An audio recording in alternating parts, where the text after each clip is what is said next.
Hi guys, जैसा कि last episode में हमने देखा कि तैंग शैंग को उसके पापा ने एक बॉक्स दिया था और अब तैंग शैंग उस बॉक्स को खोलता है। उसके अंदर उसे सोल बोन दिखती है जो उसकी मॉम उसके लिए छोड़ कर गई थी।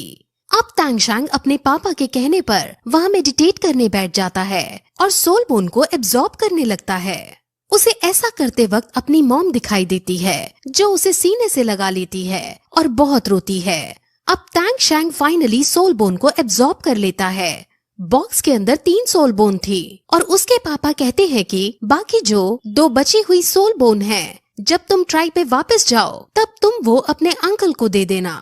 अब फिर हमें एक नई बात पता चलती है कि जब तैंग शैंग की मॉम मरी थी तब वो वापस ह्यूमन से ब्लू सिल्वर प्लांट में तब्दील हो गई थी और तैंग हाउ ने यिन के बहुत सारे पौधे यहाँ उगा दिए थे। मीन्स तैंग हाउ के आसपास जब बहुत सारी ब्लू सिल्वर प्लांट आती हैं तो वो और कोई नहीं बल्कि यिन ही होती है जो प्लांट फॉर्म में होती है। यिन अभी प्लांट फॉर्म में है और अगर उसे दोबारा ह्यूमन बनना है तो उसे हजारों सालों तक कल्टीवेट करना होगा और मिलेनियम सोल बीस्ट की रैंक हासिल करनी होगी, जिसके बाद वो फिर ह्यूमन फॉर्म धारण कर पाएगी। अब तैंग हाउ बहुत उदास था क्योंकि वो हजारों सालों तक तो वेट नहीं कर सकता था, इसलिए वो तैंग शैंग के आगे दुखी हो रहा होता है। लेकिन तैंग शैंग उसे कहता है कि मैं ऐसी जगह जानता हूँ जहाँ प्लांट की कल्टीवेशन स्किल 1000 गुना बढ़ जाती है। अब आप ये सोच रहे होंगे कि भला प्लांट भी कल्टीवेट करता है। असल में यहाँ पर एक लिविंग थिंग कल्टीवेट करके अपनी रैंक्स बढ़ा सकते हैं और बाकी सभी other living beast millennium soul beast की रैंक पर पहुँचने के बाद ह्यूमन फॉर्म में ट्रांसफॉर्म हो सकते हैं। अब तैंग शैंग की ये बात की कोई जगह एक प्लांट को 1000 टाइम फास्टर कल्टीवेट करा सकती है। ये सुनकर तैंग हाउ शॉक हो जाता है और वो तुरंत उसे उस जगह के बारे में पूछता है। वहीं दूसरी तरफ हम मार्शल सोल को देखते हैं जिसके अंदर हुईलीना वापस आ गई थी और उसको अब अगला पोप बनने का अधिकार दे दिया जाता है क्योंकि वो स्लॉटर सिटी से हार्ड ट्रेनिंग करके वापस लौटी थी। अब सब हुईलीना के लिए खुश होते हैं और फिर पोप उन सभी को ये बताती है कि जिस सोल बीस्ट को हम 5 साल पहले पकड़ने की कोशिश कर रहे थे उसके बारे में हमें पता चला है कि वो अभी स्टार 2 फॉरेस्ट में छुपी हुई है। हम अब स्टार 2 फॉरेस्ट के अंदर देखते हैं जहाँ जीवू जॉइंट एप और लेक के ड्रैगन के साथ रहा करती है। ये ड्रैगन वही ड्रैगन है जिसके बारे में ग्रैंड मास्टर और दीन शुरुआत में बात कर रहे थे। ड्रैगन और जाइंट एप दोनों जीवू के अच्छे दोस्त हैं और जीवू इन दोनों से बात कर पा रही है और ये दोनों जीवू की रक्षा कर रहे हैं। जीवू को अपने ह्यूमन फ्रेंड्स की बहुत याद आ रही थी, खासकर वो तैंग शैंग को ज्यादा मिस कर रही है। वही बीबी डोंग अपने दमदार योद्धाओं को स्टार 2 फॉरेस्ट जाने की आज्ञा देती है ताकि वो सब मिलकर जीवू को पकड़ सकें। वहीं अब तैंग शैंग अपने पापा को आइस फायर स्प्रिंग लाया होता है और वो कहता है कि यहाँ पर मॉम की कल्टीवेशन स्पीड बहुत ज्यादा बढ़ जाएगी और वो जल्दी से ह्यूमन बन पाएंगी। तैंग हाउ ये सब सुनकर बहुत खुश हो रहा होता है और वो तैंग शैंग के कहने पर यिन को वहाँ प्लांट कर देता है। अब वो दोनों बाप बेटे बात करते हैं जिसमें तैंग शैंग पूछता है कि वो जीवू के पास वापस कब लौट सकता है, जिस पर उसके पापा कहते हैं कि तुम्हें पहले 60 रैंक हासिल करनी है और जीवू को भी 60 रैंक हासिल करनी है क्योंकि 60 रैंक हासिल करने के बाद वो पूरी तरह से ह्यूमन बन जाएगी और फिर उसे किसी तरह का खतरा नहीं होगा। उससे पहले तैंग शैंग और जीवू को मार्शल सोल हॉल से छुप कर रहना होगा क्योंकि मार्शल सोल उन दोनों की जान के पीछे पड़ा है। तैंग हाउ तैंग शैंग को जीवू से मिलने से पहले ट्राइब में वापस जाने को कहता है और वहाँ उनकी हेल्प करने को कहता है, जिस पर अब तैंग शैंग अपने पापा के बताए हुए रास्ते के अकॉर्डिंग अकेला ही वहाँ चला जाता है और वहाँ पहुंचकर वो आसपास देखने लगता है लेकिन हर जगह उसे सब उजड़ा हुआ ही नजर आता है। लेकिन तभी तुरंत उसके पास 3 योद्धा आते हैं जो उसे उसका इंट्रो पूछते हैं और तैंग शैंग जब उन्हें अपना हाउ तियान हैमर दिखाता है तो वो समझ जाते हैं कि ये तैंग शैंग है। असल में आंट यू हुआ पहले ही यहाँ मौजूद है और वो तैंग शैंग के आने का वेट कर रही है और उन्होंने ही इन तीनों को तैंग शैंग को लाने को भेजा है। अब ये तीनों तैंग शैंग को लाने लगते हैं और रास्ते में तैंग शैंग देखता है कि वहाँ तक पहुँचने के लिए उसे लोहे की चेन पर चढ़कर जाना होगा। ये बहुत कठिन काम था लेकिन तैंग शैंग इसे पार करने लगता है। तैंग शैंग समझ जाता है कि ये सब तियान हाउ ट्राइब प्रोटेक्शन के लिए करता है। अब वो चारों इसको पार करने लगते हैं लेकिन तभी अचानक उन चारों में से एक आदमी नीचे गिर जाता है और तैंग शैंग अपनी जान की परवाह किए बिना उसे बचाने के लिए खुद भी खाई में नीचे कूद जाता है। अब बचे हुए दोनों लोगों को लगता है कि टैंग शैंग मर गया, क्योंकि ये खाई इतनी गहरी थी कि अगर ग्रेट सोल लैंड मास्टर भी इसमें गिरे तो वो भी तुरंत मर जाएं।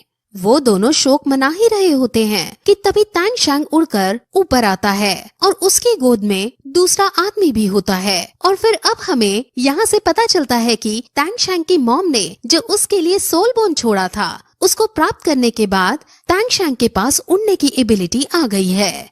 अब फिर चलते चलते फाइनली वो तियान हाओ ट्राइब के महल में पहुँच जाते हैं। और ये महल अंदर से बहुत खास था, क्योंकि इसमें कलाकारी की एक अद्भुत पेशकश हमें देखने को मिलती है। यहाँ अगर कोई दुश्मन आएगा तो वो पता ही नहीं लगा पाएगा कि आखिर जाना कहाँ है।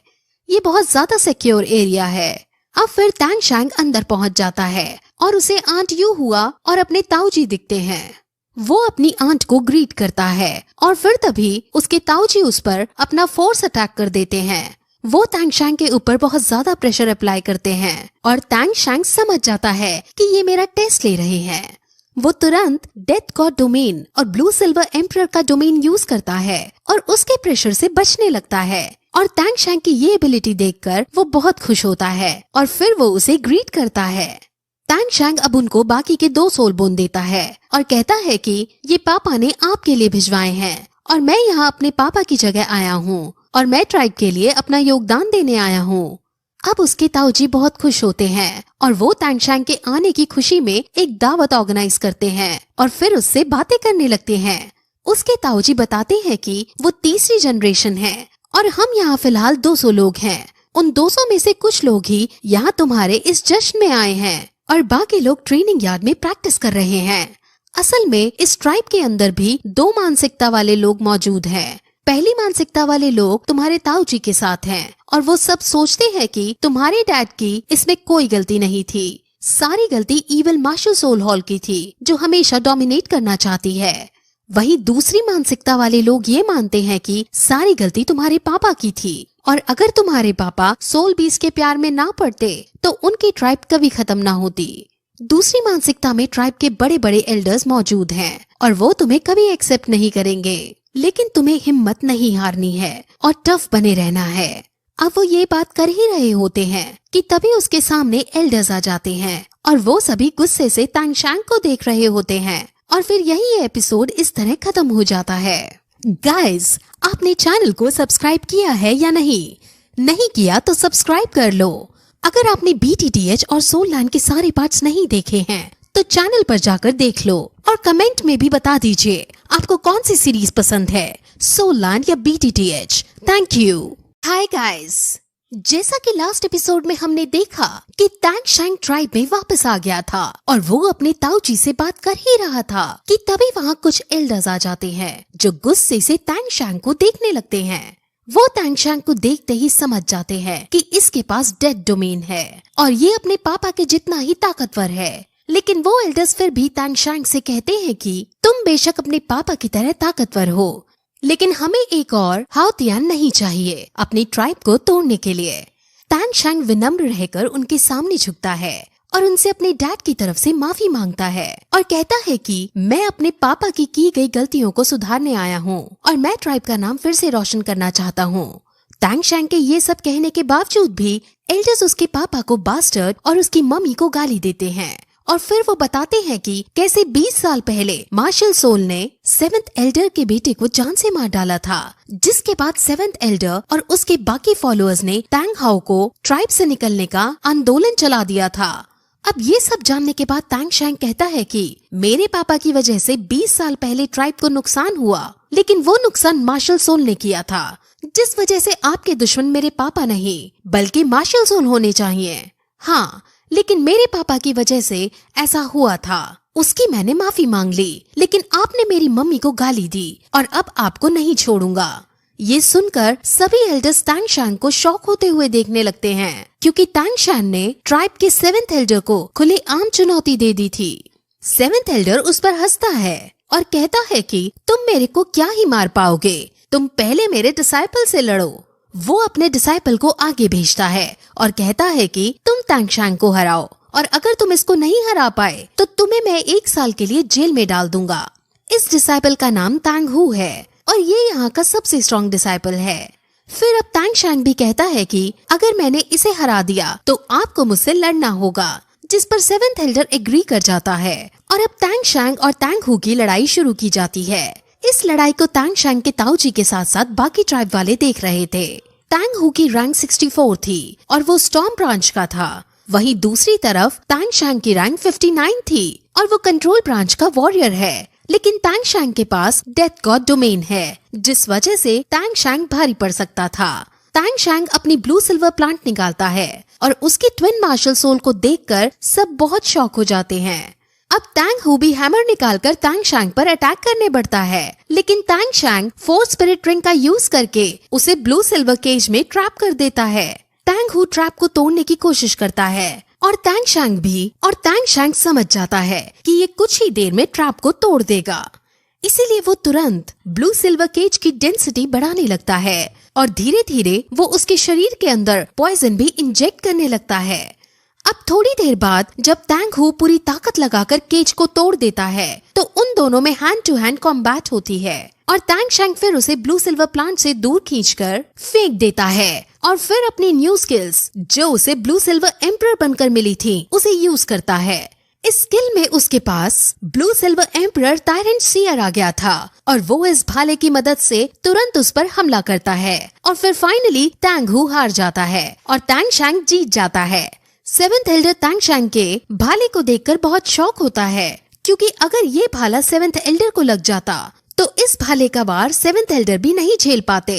अब टैंग शैंग सेवेंथ एल्डर को चुनौती देता है और सेवेंथ एल्डर खड़े होकर कहता है कि मैं सिर्फ 30% पावर का यूज करूंगा और फिर तुम्हें मुझे हराना होगा, जिस पर टैंग शैंग कहता है कि मैं आपसे लड़ने के लिए सोल बोन का इस्तेमाल करूंगा, जिस वजह से आप 40% का यूज कर सकते हो। लेकिन सेवेंथ एल्डर अब भी टैंग शैंग का मजाक उड़ाते हुए कहता है कि मैं तुम्हें 30% पावर को यूज करते हुए ही हराऊंगा, जिस पर टैंग शैंग एग्री कर जाता है और कहता है कि आपसे लड़ने की जगह मैं चुनूंगा और वो जगह ट्राइब के बाहर लोहे की चेन पर होगी। अब सब फिर वही जाते हैं और सेवेंथ एल्डर और टैंग शैंग लोहे की चेन पर खड़े होकर एक दूसरे का आमना सामना करते हैं।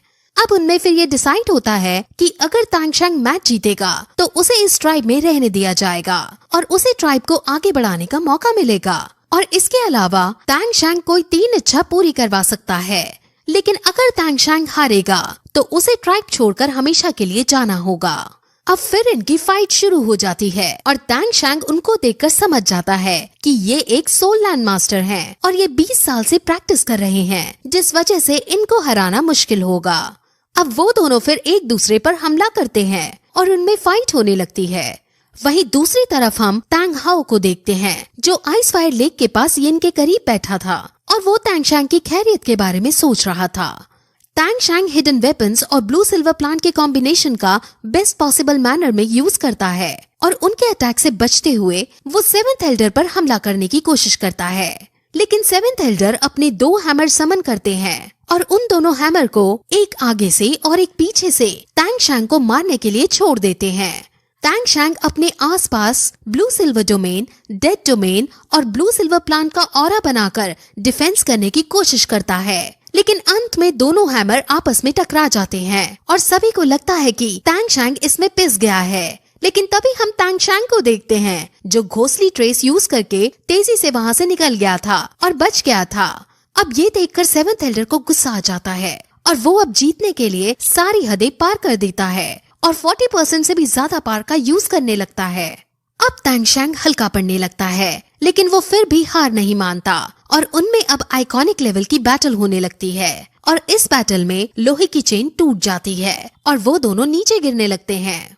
नीचे गिरते गिरते सेवेंथ एल्डर उस पर अपने सभी स्पिरिट रिंग्स का यूज करते हुए अपने हैमर में पावर देता है और अपने हैमर को टैंग शैंग की तरफ छोड़ देता है और ऐसा करके सेवेंथ एल्डर ऊपर आ जाता है। अब टैंग शैंग जो नीचे गिर रहा था उसके पास उसके छोड़े गए हैमर आने लगते हैं और उनको देखते ही अब टैंग शैंग सबसे पहले अपने भाले को उस पर छोड़ता है और फिर अपने आसपास death God domain, blue silver domain और स्पाइडर लेग सोल बोन का यूज करता है और इन सब से डिफेंस करता है। अब हैमर इन सब से टकराते हैं, लेकिन फिर भी टैंग शैंग हैमर के कांटेक्ट में आ जाता है और घायल हो जाता है, लेकिन अब भी वो लड़ने के काबिल था और वो वापस ऊपर आता है। टैंग शैंग को देखकर सब शॉक हो जाते हैं क्योंकि वो अटैक एक सोल लैंड मास्टर ने किया था और टैंग शैंग उसके अटैक को सह पाया था। उसके ताऊजी अब उसे संभालते हैं और टैंग शैंग घायल होने की वजह से मेडिटेट करने बैठ जाता है। अब सेवेंथ एल्डर को लग रहा था कि उसने टैंग शैंग को मार दिया है और वो खुश होते हुए यहाँ आ रहा था, लेकिन जब वो टैंग शैंग को सही सलामत देखता है तो उसके पैरों से जमीन खिसक जाती है और उसे लगता है कि उसे उसके ताऊजी ने बचाया है और वो उनसे गुस्सा होने लगता है। लेकिन सेकंड एल्डर बताते हैं कि टैंग शैंग ने किसी की मदद नहीं ली थी और अब तुम अपनी हार स्वीकार कर लो क्योंकि तुम टैंग शैंग को नहीं हरा पाए और तुमने इस मैच में काफी चीटिंग की। अब वो अपनी हार स्वीकार कर लेता है और सेकंड एल्डर वहाँ से सबको जाने को कहता है। अब 20 साल बाद टैंग शैंग उनके ट्राइब में आया था, जिस वजह से वो जश्न का ऐलान करते हैं और वो टैंग शैंग की तारीफ करते हैं क्योंकि टैंग हाओ भी इस उम्र में इतना शक्तिशाली नहीं था। अब उसके ताऊजी सेकंड एल्डर से कहते हैं कि हमें टैंग हाओ को वापस लाना चाहिए और उसका देश निकाला वापस ले लेना चाहिए, लेकिन सेकंड एल्डर टैंग शैंग के प्रति दयालु होने के बावजूद इस बात पर मना कर देते हैं और ये देखकर सबको बहुत शौक होता है और फिर यही एपिसोड इस तरह खत्म हो जाता है। गाइस, आपने चैनल को सब्सक्राइब किया है या नहीं किया तो सब्सक्राइब कर लो। अगर आपने BTTH और सोल लैंड के सारे पार्ट्स नहीं देखे हैं तो चैनल पर जाकर देख लो और कमेंट में भी बता दीजिए आपको कौन सी सीरीज पसंद है, सोल लैंड या BTTH। Thank you.